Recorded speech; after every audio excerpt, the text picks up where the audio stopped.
everyone, for OneWrestling.com. This is Bill Apter, and my guest at the Apter Chat, one of my dearest friends who I've enjoyed speaking to and being around for so many years, Mr. USA, Tony Atlas. How you doing, Bill? Welcome back to the Apter Chat. Thank you very much, sir. It's awfully good being here. Good seeing a good friend. Well, likewise.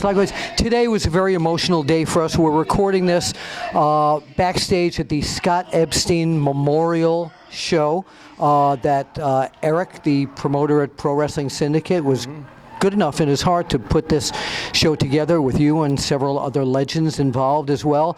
And I know, because I was back in the days with you when you first started, that this guy, Scott Epstein, introduced me to you.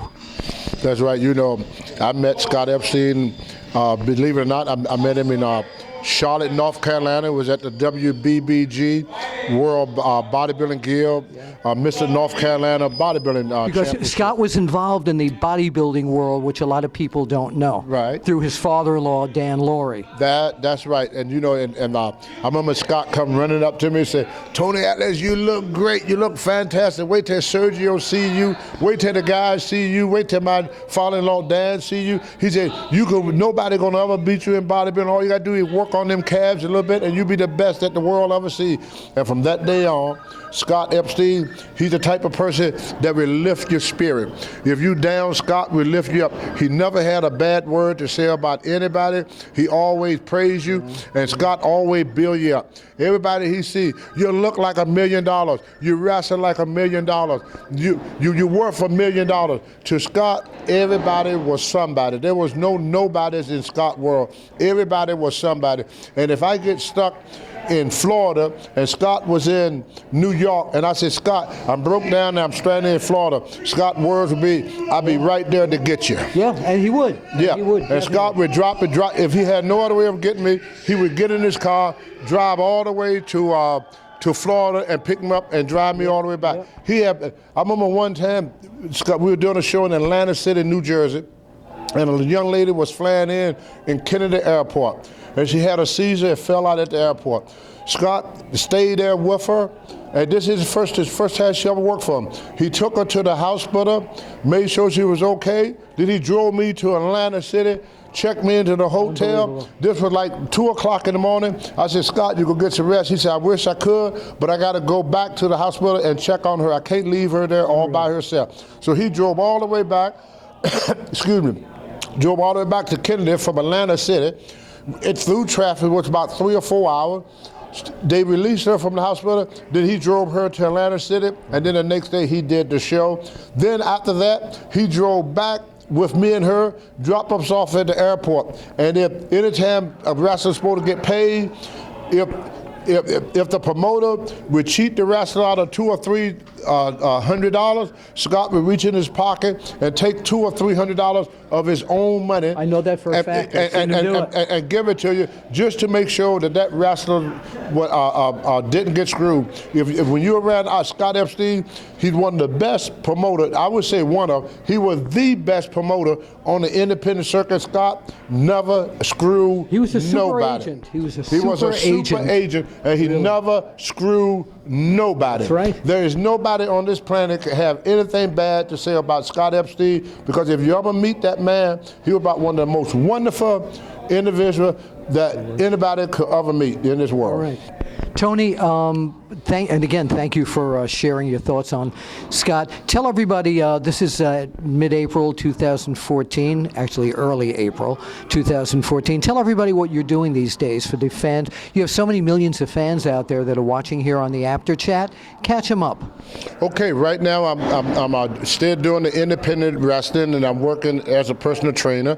And right now I'm fixing to do a little bit of work for the WWE. We know we got Legend House on the new WWE network. What an incredible thing. And the Legend House is going to air April the 17th at 8 o'clock on WWE network.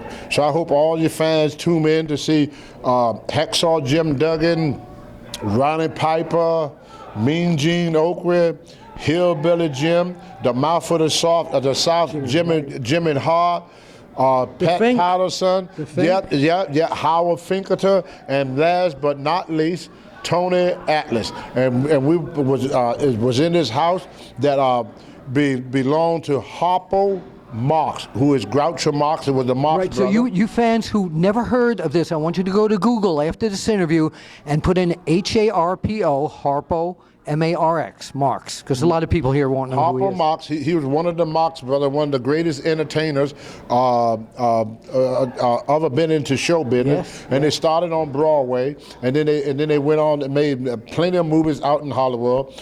The Marx brothers were very responsible for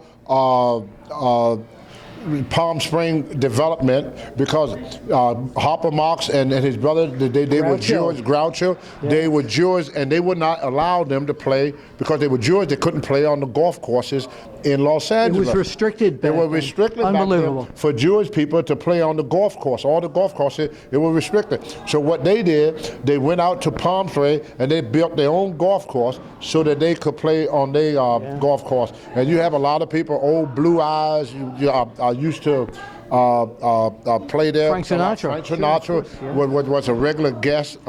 They even got the Frank Sinatra putt hole, you know. But that house now, okay, that the Marx brothers were Harpo Marx. I know, but they were it was Harpo Marx, and he was known to be like an insane comedian along with his brothers.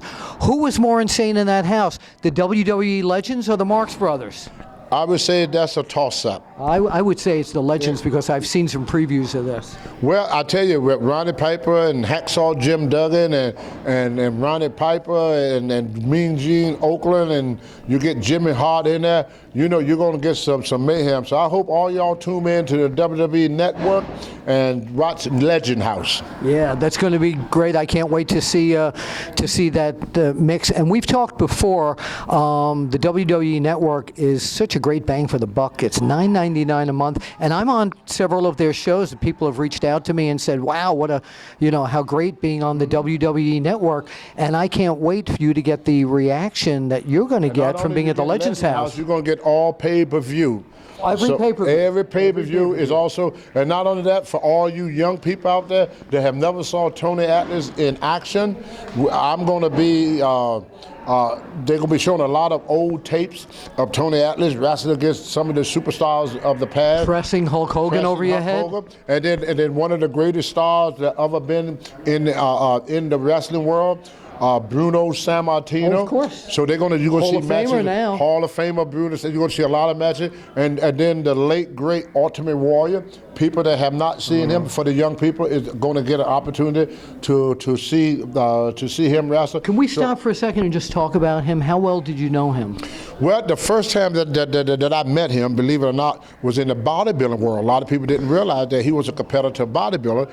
And then I met him again when I worked for World Class Wrestling out in Dallas, Texas. He was Dingo Warrior. He was a Dingo Warrior, and also he was my tag team partner.